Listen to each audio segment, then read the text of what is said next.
Hi, this is Keshav here. Welcome back.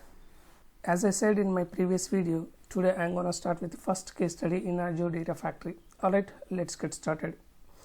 Before, if you are watching my video for first time and you haven't been subscribed yet, do subscribe for more videos from my side on Azure and also on Power BI. Alright, let's get started. I just written the requirement here. Let me read through the requirement.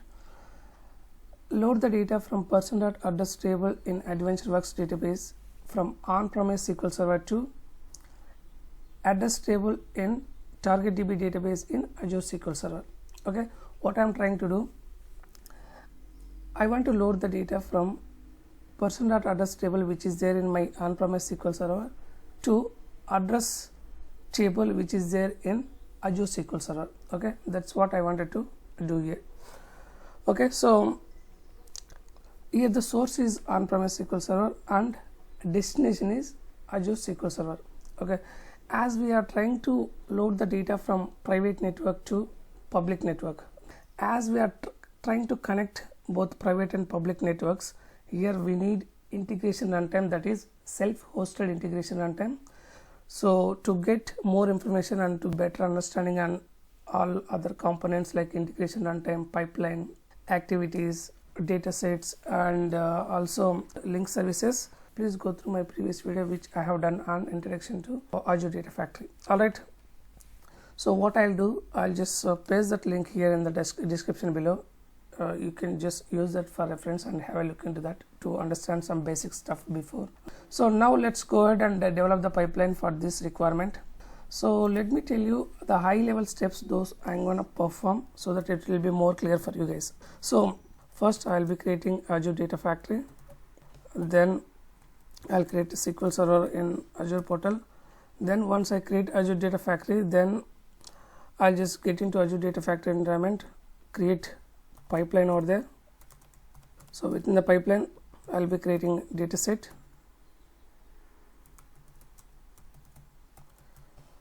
then while creating dataset itself we need to create a link service.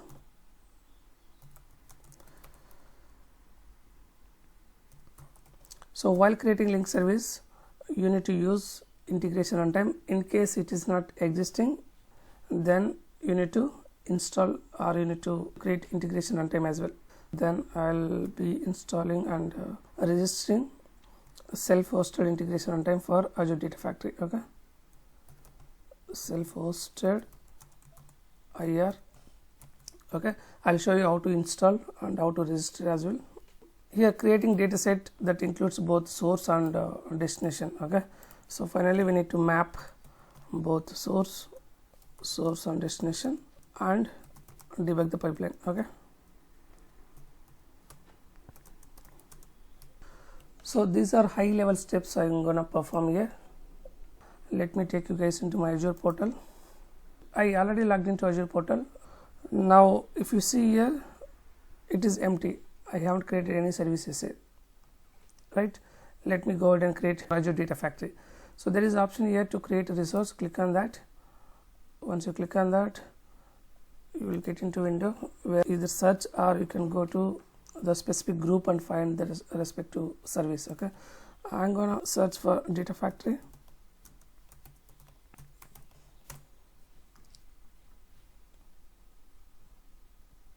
I just started with integration runtime installation. Okay, it's already done now. Let me say finish. I'll tell you where, from where you can go ahead and install integration runtime.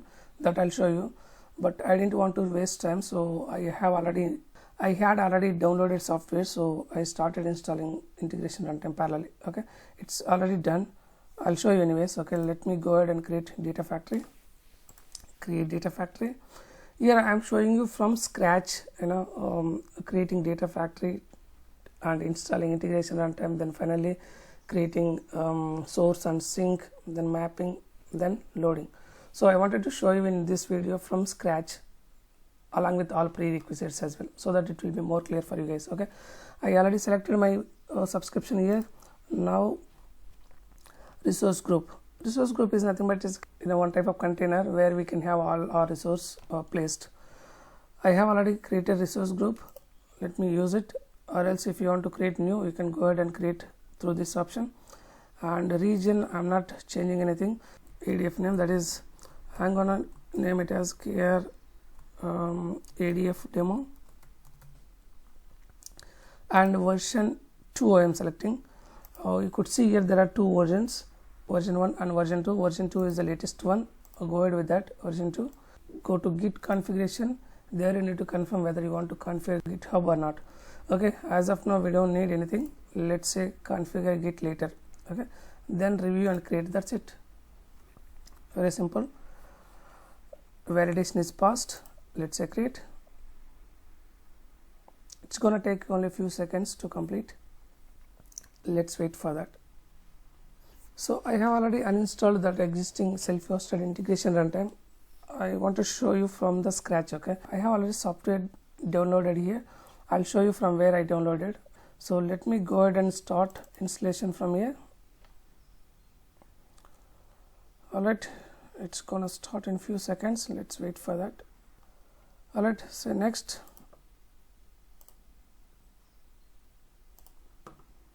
accept,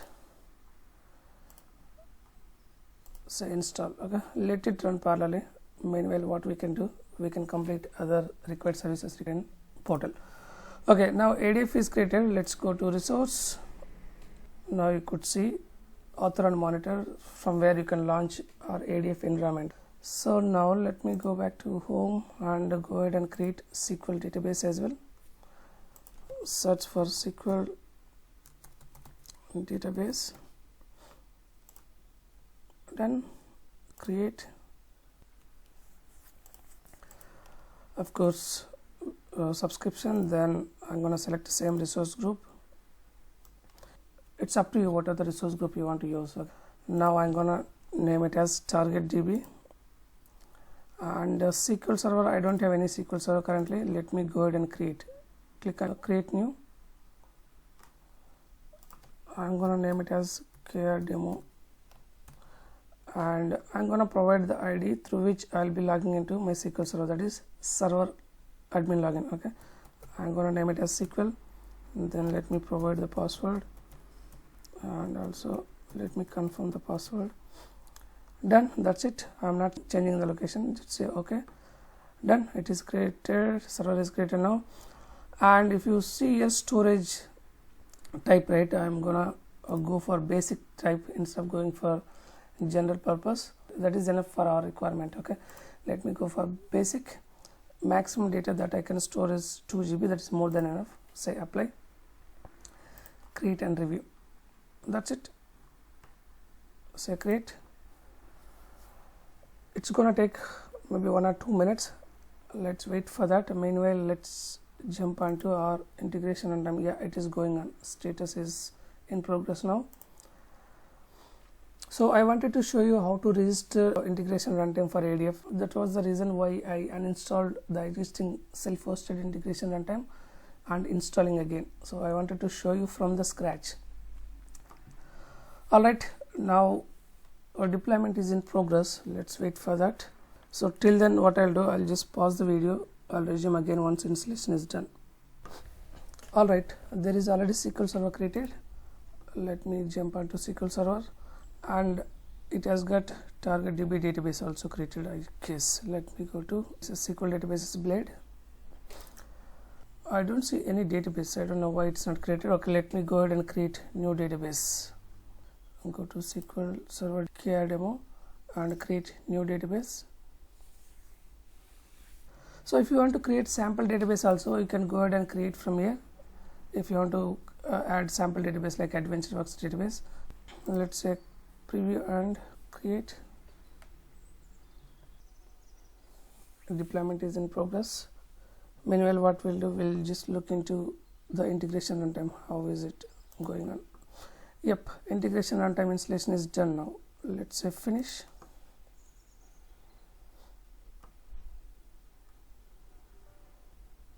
Done.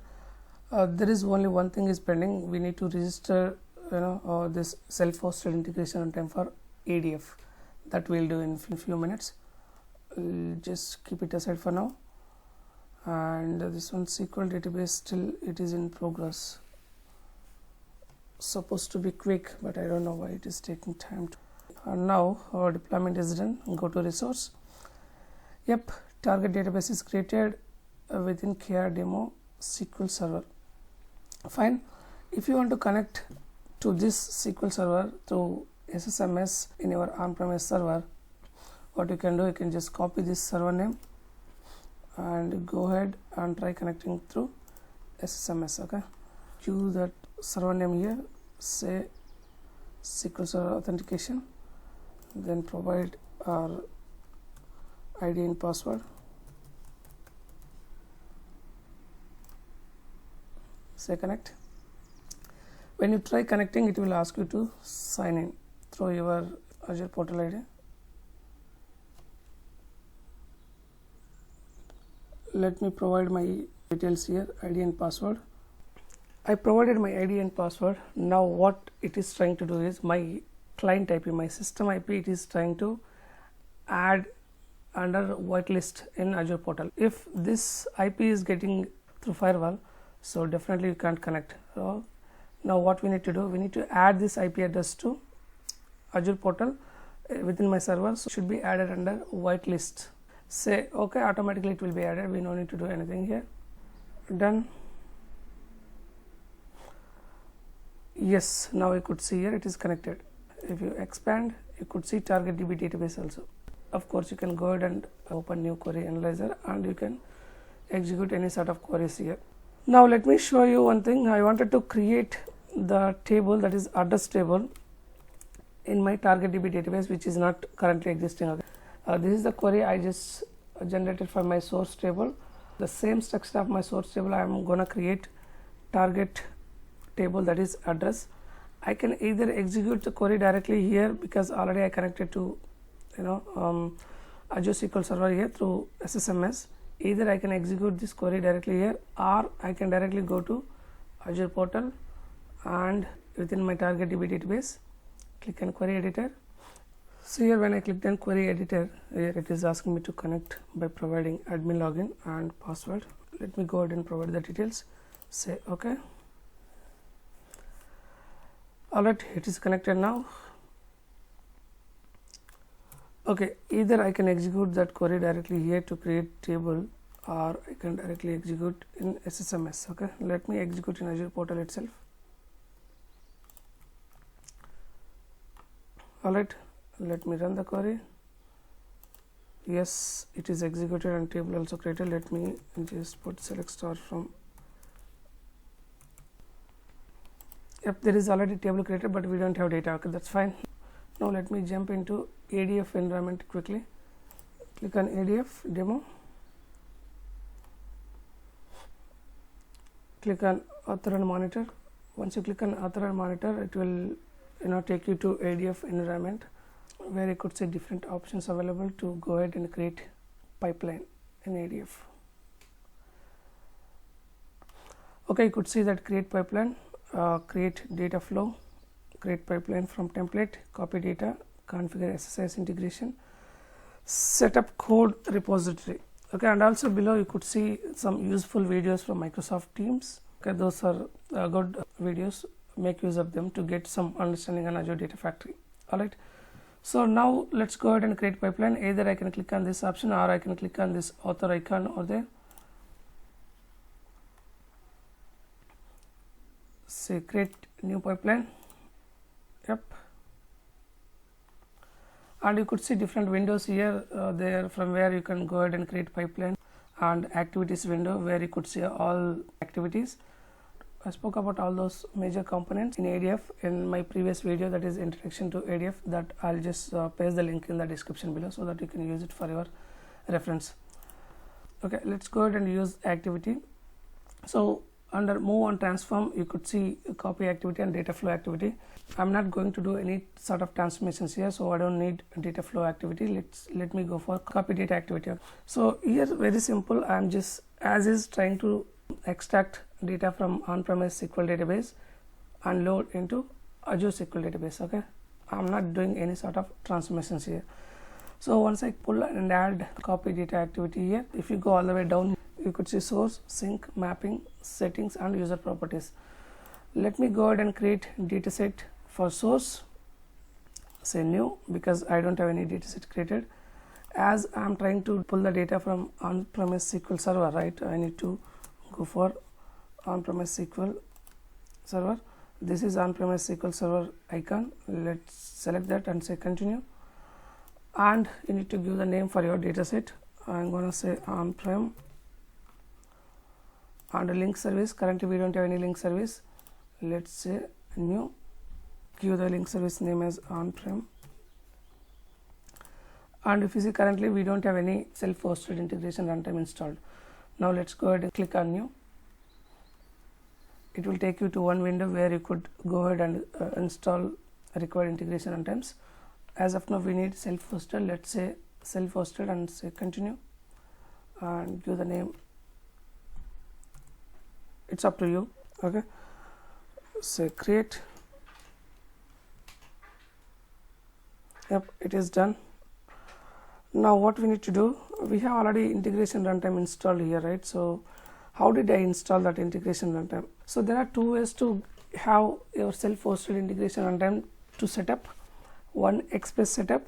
You can click on this, you can launch and go ahead and install, and automatically it will be registered for ADF. This is one option. If in case it's not working, then you have second option, how you can go ahead and install manually. Okay, here you can just download and install. Then once installation is done, then what you need to do, you need to manually register that integration runtime to ADF. How do you register? By using this authentication key. Now I have already integration runtime installed, but I haven't registered it. Let me show you how to register. I'm going to copy this authentication key, that's key 1, going back to integration runtime. I'm going to paste it over here, say register. It will be registered automatically, just, and also will be connected to cloud as well. So just check this option, enable remote access from intranet. Say next. Just check enable TLS and SSL certificate, and then say finish. Alright, now it is trying to connect to cloud. Let's wait for a few seconds, it will be done.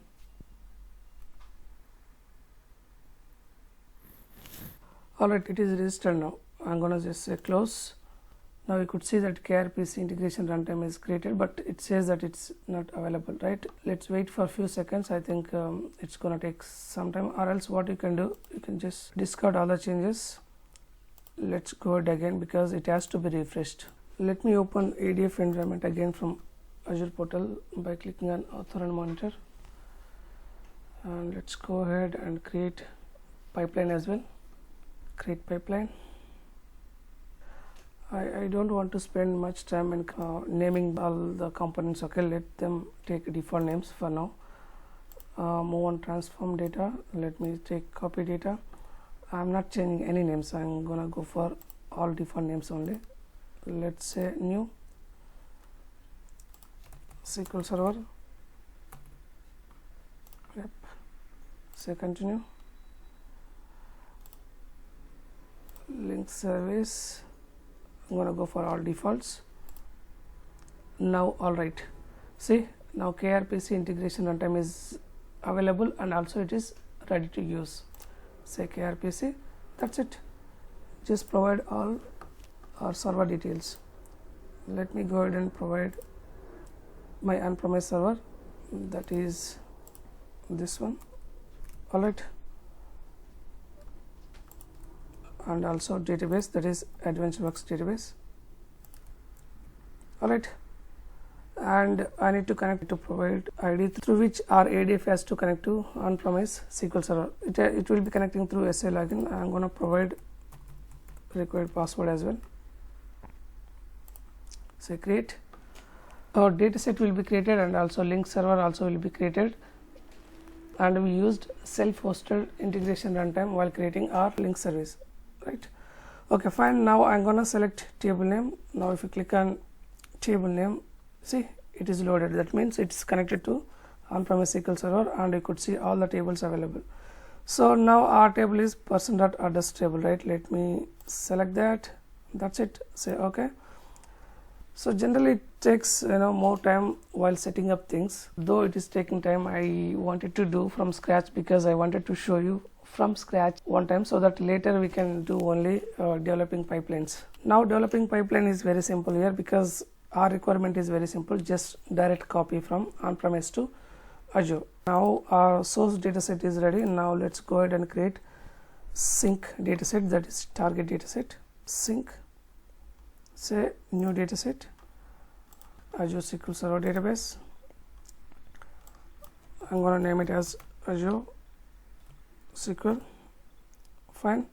Link service, say new. We don't have any link service created as of now for Azure. I'm going to say Azure LS link service, and here the integration runtime should be Azure integration runtime. That we need to select the default option, that is auto resolved integration runtime. Okay, to connect our ADF to Azure SQL database, it requires only Azure integration runtime. That's it. I'm gonna select the subscription from where I'll be selecting the server name care demo and database name is targetdb. That's it. And to connect to SQL Server, we need to provide admin login, that is SQL, that we just created while creating our SQL Server, and I'm going to provide password. This is the account through which our ADF will be connecting to Azure SQL Server. Say create. There are a few more options down there, but let's not worry about those options. We'll see in future videos. Okay, as of now, let's go ahead and create sync dataset. All right, it's almost done. Okay, it says failed. I don't know why it is failed. Let's look at it. Okay, yeah, our ADF is trying to connect to SQL Server through this IP, right? But this IP is not allowed, it's blocked over there. What I can do, I can go ahead and add that IP under whitelist. Currently it is being blocked, so that we can do through Azure portal. Let's get onto SQL Server. There will be option to add this IP under whitelist. Go to show firewall settings, add client IP, just paste start and end IP both same. I'm gonna name it as ADF for now. That's it. Save. Yep, it is done. Now let's go back and refresh. Okay, now it is connected. I could see the address table which I created. Say okay. All right, now we are done with source dataset and also sync dataset. What is next? Next, just only mapping. That's it. Once mapping is done, just we can go ahead and execute the pipeline to load the data from on-premise SQL database to Azure SQL database. Pretty simple here, as we are not doing any sort of transformation, just setting up things, creating link service, creating dataset, and installing and registering integration runtime. Those only will take time, and those only important things to be done as part of this requirement. All right, so now both source and sync both are ready. Now let's go ahead and map. Import schemas. So when you do import schemas, automatically if all columns are same both in target and source, then automatically will be mapped. Yep, mapping is done automatically. So we have got nothing to do. What I'm gonna do, I'm gonna just click on debug so that our pipeline will be executed. Yep, it is running now. Here we have got nothing to do much actually. Just only once we are done with all prerequisites, just go ahead and create the pipeline, define source and destination and map together. That's it. All will be done. Okay, it's queued now. It is going on. Let's wait for pipeline execution. That's it. Just to summarize things, what I have done here, I just created Azure Data Factory in Azure portal and SQL Server, and also required database also created. Then got into Azure Data Factory environment by clicking on author and monitor. There I created pipeline. Within the pipeline I created dataset. While creating dataset, I created link service. While creating link service, I used required integration runtime, that is self-hosted integration runtime. I shown you different options from where you can go ahead and install, or you can launch and register. Finally, we are done with all prerequisites. Then gone ahead and executed pipeline as well. Now see, it is successfully done. Let's go ahead and validate if we have data in our target DB database. Let's go to databases blade over here, SQL databases. Just click on target DB, query analyzer. Either you can go to query analyzer in Azure portal, or we already connected here, right, through SSMS. Let me go ahead and execute query here. If I have data, select star from address. See, I'm in Azure SQL Server and I'm going to execute this query in target DB under Azure SQL Server. Execute. Yes, all right, we have data loaded into Azure SQL database. Okay, so same query if you execute in Azure portal also, you'll get same result. I'm gonna provide my ID and password through which I'll be connecting to query analyzer. Fine, select star from address table which is created. That's it, run. Okay, all done. Thanks for watching my video. Do subscribe for more videos from my side on Azure and Power BI, and we'll meet again with a different case study. Until then, bye bye. Thank you.